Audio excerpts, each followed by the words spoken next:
Okay, so that was it for whoa, the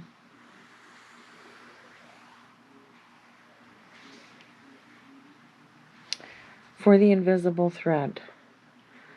So these are nicely ditched. Well, before I did this detail work in here, I went around and I ditched just some of the outside borders and these blocks all around.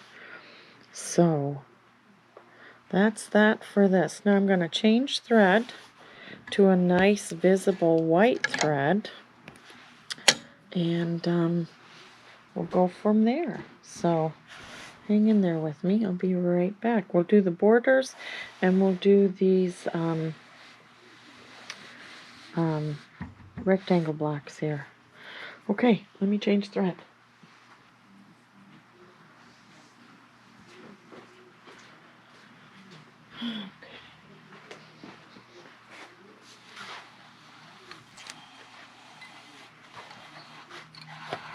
So when I change threads, I always take the thread out of the needle, and because I don't want to bend my needle as I'm pulling the thread through. So, and then before I start stitching, I leave the bobbin the same. In this case, I used a white bobbin, pre-wound bobbin for the bottom. You can see that a little bit on here. See, it's nice white, nice registration. So before we get going though, I'm going to check my tension. I'm going to check and make sure that because I change threads, and sometimes I don't have to change anything, and sometimes I need to make some adjustments, but yeah, need to make adjustments. It's a little too tight. Test it. Typically, I will strap down the little test piece, and this is just really random.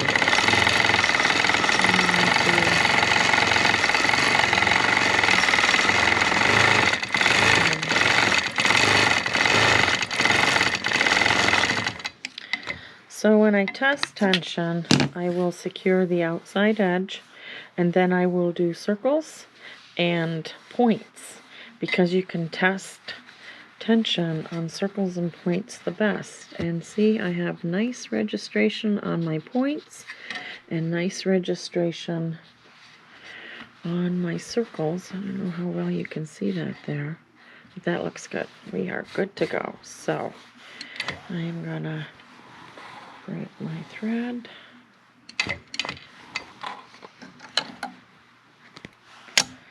And then that's just in the selvage, and that'll get cut away when I trim the edges.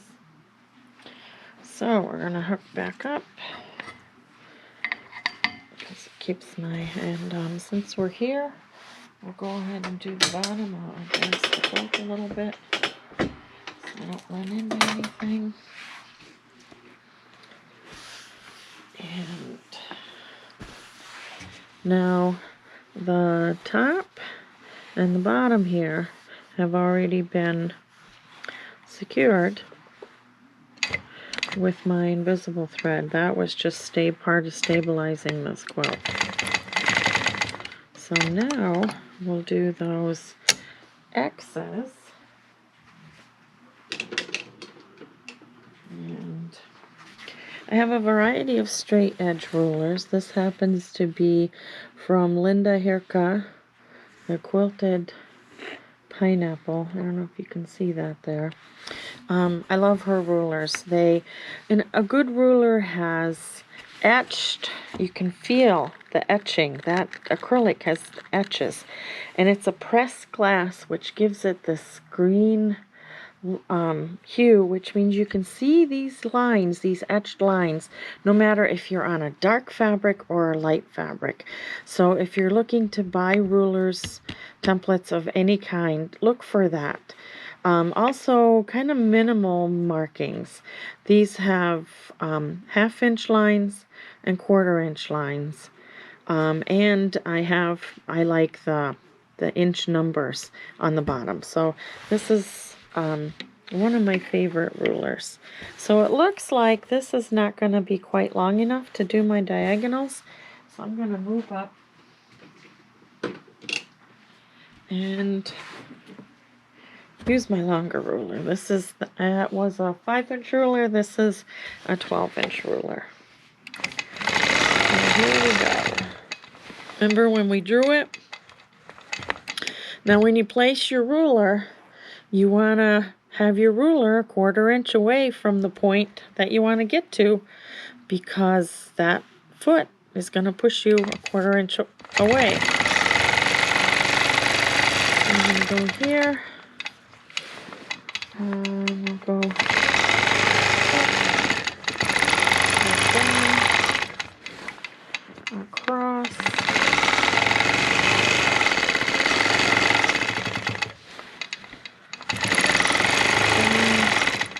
And I do follow the fabric.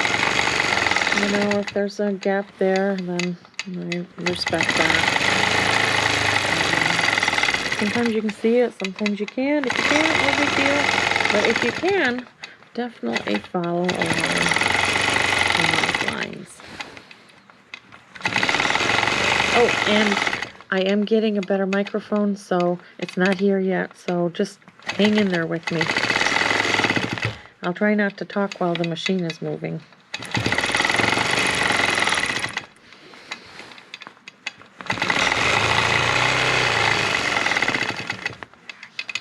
Okay, so now we're going to go back the other way and complete our X's.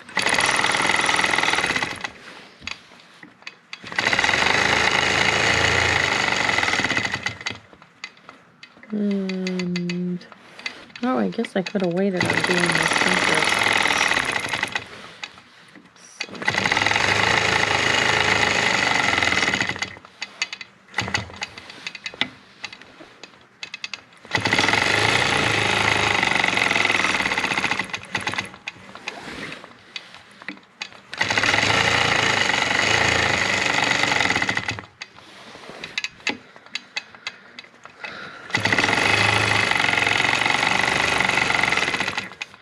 Okay, X's are done. So well, let's try it. You know, I'm gonna try the pineapples with a ruler because I like the nice consistency I get. This is a ruler by Beth Ann Nemish. Upside down, there it is. White Arbor Quilting, Lavender Lines #1. And I'm going to use this lovely arc here to do these. Because what you're looking for to do those pineapples using a ruler, when your foot is in the corner, the amount of arc, typically you want no more than about 1/4 to 3/8 of an inch out. Now we've got quite a bit of room here, and then just make sure, and with this 1/4 inch away again from that intersection, we're going to get a nice 1/4 inch and 1/4 inch coming back, so that'll be a nice 1/2 inch loop there, so that should look really good. So here we go. In, out,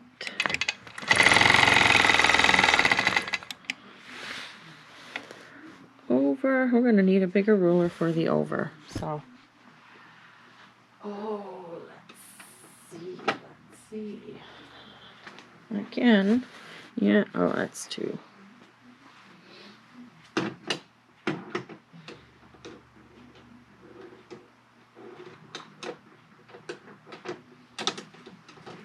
Let's try this one. It's kind of big. Yeah, I'm going to go a little bit bigger.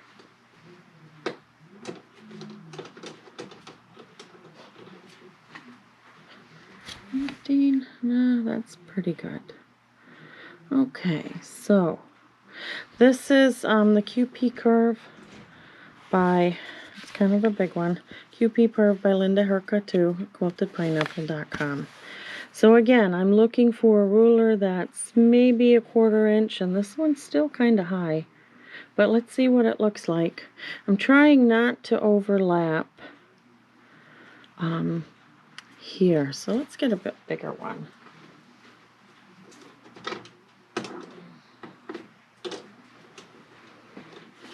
And then these corner lines, as they comes together, they won't be overlapped. I kind of like that cleaner look.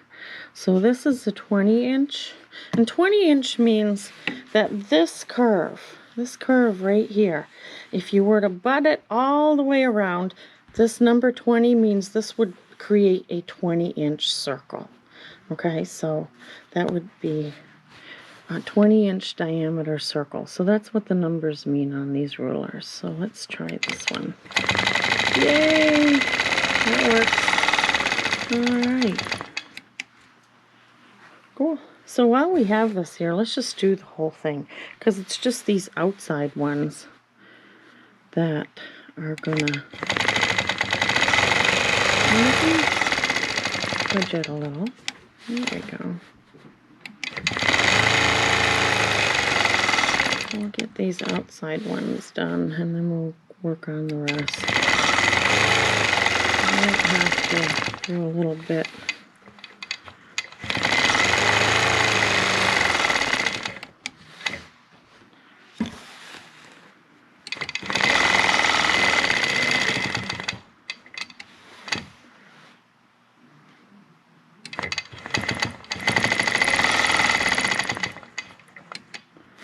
Alright, so since we did this one,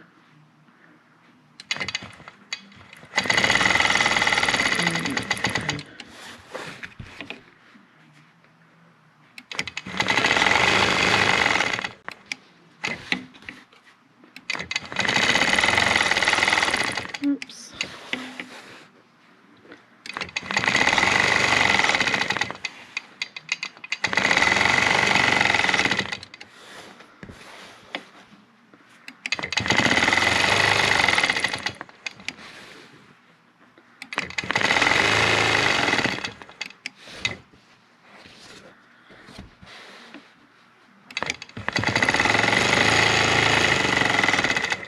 And yes, you can use the inside curve or the outside curve. That looks really pretty. I like that.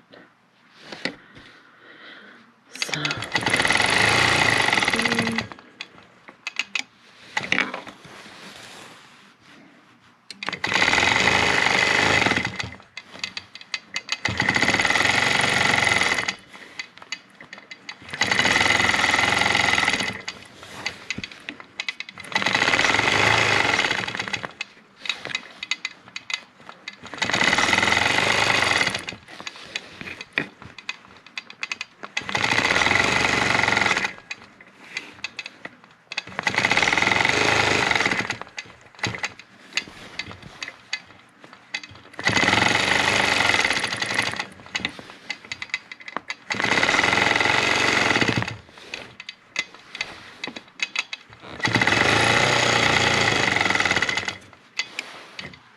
I like that.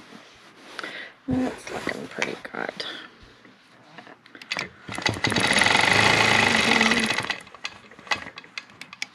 Over.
Okay, and there we are.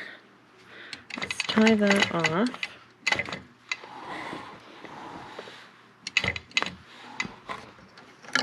And look how nice that looks. Now, I used rulers on this because these are relatively long spaces and they're going to be focal points. There's not a million of them. There's just one very regimented line. So to do those freehand, I think they would have just looked too wonky. I've gotten pretty good at these, but not as nearly as precise as when I use a ruler. So use a ruler when you know it's going to be a focal point. But if they were definitely smaller, and there are so many of them, like if you were doing any kind of an Irish chain quilt, I don't think I would use a ruler because there just aren't enough. I mean, because there are just so many that it really doesn't matter. So let me advance the quilt. We'll do the other row, or roll back the quilt. We'll do the other row. And then when we're done with that, we'll go ahead and do the border. And this little thing will be done in probably less than 2 hours. It's not bad. So, okay, so we're doing the spine, or the border on the outside. So I just completed a flower here. So I'll continue the going around, back a little bit, and other.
Broke a thread. Gotta fix it. Won't take long.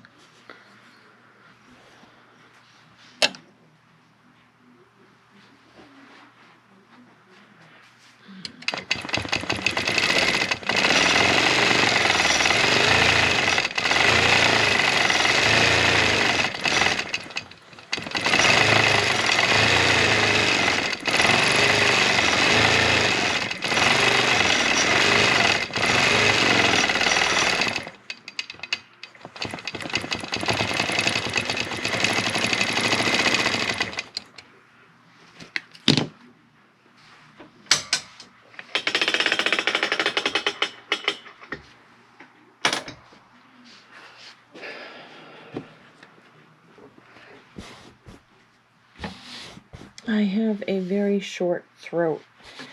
Distance from the back to the front on my machine is only 18 inches, so by the time you take away all the quilt and all that stuff, I have about 12 inches I can quilt at a time from front to back. So that means the sides go kind of slow because I don't have a whole lot of depth to work on. But it's easier on my back, so I'm okay with that.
Okay, let me mark this a little bit again. I use a purple erasable. Can you see that? It's a purple pen. So it just helps.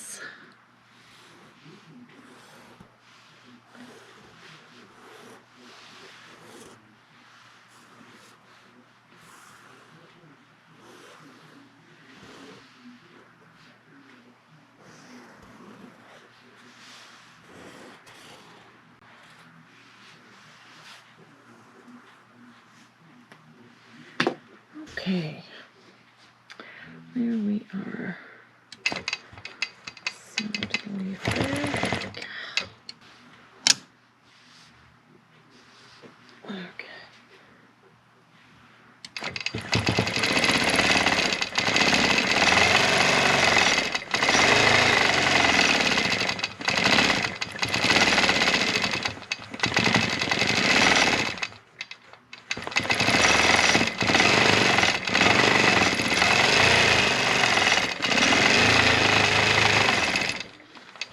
Okay.